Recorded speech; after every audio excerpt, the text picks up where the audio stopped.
Abraham's two guests get up to leave.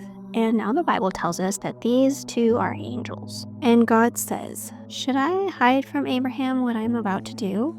Because he is going to become a great nation. And he's going to be a blessing to the whole earth. And I am going to teach him how to follow my ways so that he can teach other people to follow my ways. And they will have righteousness and hope and peace. And the whole earth will be filled with beautiful, wonderful things because of my relationship with Abraham. And they go as they're walking and they look down into the valley where there are two cities. There's the city of Sodom and the city of Gomorrah. And God looks down and he sees these cities and he tells Abraham, there has been a great outcry to me against these cities, and I have come to look and investigate this outcry and see if it's as bad as I have heard. And if it is as bad as I have heard, I am going to totally destroy these two cities for their evil. And Abraham says to God, surely you would not destroy all of the righteous people with the unrighteous people. What if there are some good people in these cities? What if there's 50 good people in these cities? And God says, yes, for the sake of 50 righteous people, I will spare these two cities. And Abraham says, I really hate to bring it up again, and you've been so gracious to say that you would spare these two huge cities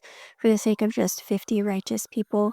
And I just have to speak. Please let me speak. And what if there were 5 fewer people? What if there were 45 righteous people in these cities?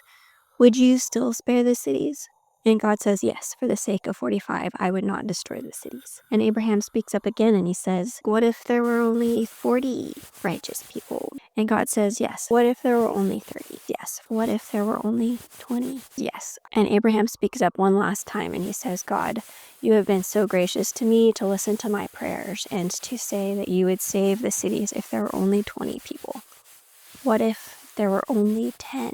And God says, yes, for the sake of those 10 whom I love who are righteous, I will spare the cities. And so the two angels, they go down into the cities to see if they are as bad as they have heard. I'm drawing them as angels, but from the story it makes it clear that they just look like regular old men. Old men, regular men. So the angels, they go to the square in the city. And I always imagine that city squares have wells, so I'm gonna draw a well here with a bucket for some water.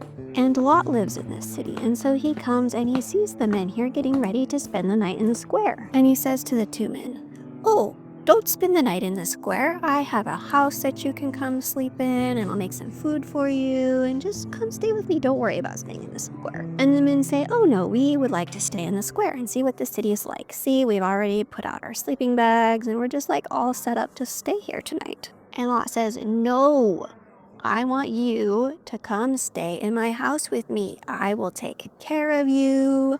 I will feed you. I will give you a warm bed. Come stay in my house with me. And the men say, no, we're really all good sleeping here in the city. We just are really happy to enjoy the nightlife of the city and see what things are like around here. And we just are totally happy in this square. We want to stay here. And Lot says, no. Come and stay in my house with me. I will cook for you, and you can have a nice warm place to stay. Don't stay in the square.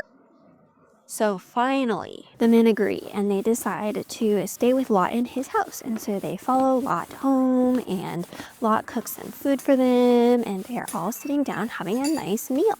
And while they're there eating and relaxing and getting ready for bed, all of the men of the city come to the house and they surround it. Old men and young men, everybody is there. And the men say to Lot, hey Lot, we saw you bring 2 strangers into your house, and we want you to give them to us because we want to do some evil things to them. Now, this channel is friendly for children, so I'm not going to tell you exactly what the men say and what they're planning to do to these 2 visitors. So if you want to find that out, you can go read it for yourself. And Lot comes out of the house to speak to the men, and he says, no, don't do such a wicked thing to these men. Look, I have these 2 daughters, and let me just call these 2 daughters out here, and you can do whatever you like to my 2 daughters. Just don't harm these 2 men who are strangers who have come to my house to stay. That would be a wicked thing that you want to do to these men. And all of the men of the city say, This man was a foreigner and he came to live among us, and now he's trying to be like a judge over us, and he thinks he's better than us. You know what? We are going to harm Lot more than we're going to harm these two men, and we're just going to do horrible things to all of these people and get back at them. And the men start pushing their way forward to get to Lot and to break down the door and to get to those two men inside. But the angels inside, they strike all of the men outside with blindness, so they're unable to find the door. And they pull Lot back into the house. And the two men say to Lot, "Do you have anybody else in the city? Any other family or relatives or anybody else who belongs to you? We have been sent to destroy this city and everyone in it. So take any of the people who belong to you and flee out of this city and into the mountains." So Lot goes and he speaks to the two young men who are promised to be married to his daughters. And he says, "Hey guys, God has come to me and he has told me that he is going to destroy this city. And we need to get out of here as fast as possible because destruction is not going to delay." And these guys think he's joking, and so they just laugh about it and they just walk away. And as dawn is coming, the two angels urge Lot and they say, hurry up, get out of this place and go and flee into the mountains, because God is going to destroy this city. And Lot and his family are still dawdling and just taking their time, and they're not really serious about getting out of there. And so the angels grab Lot and his family by the hand, and they drag them out of the city and into the plains. And they say, "Flee for your lives, run into the mountains, and don't stop anywhere on the plain or anywhere in the city, and do not look back, because if you do, you will die." And Lot says, "No, please, I have found favor in your eyes, and I thank you for rescuing me and protecting me.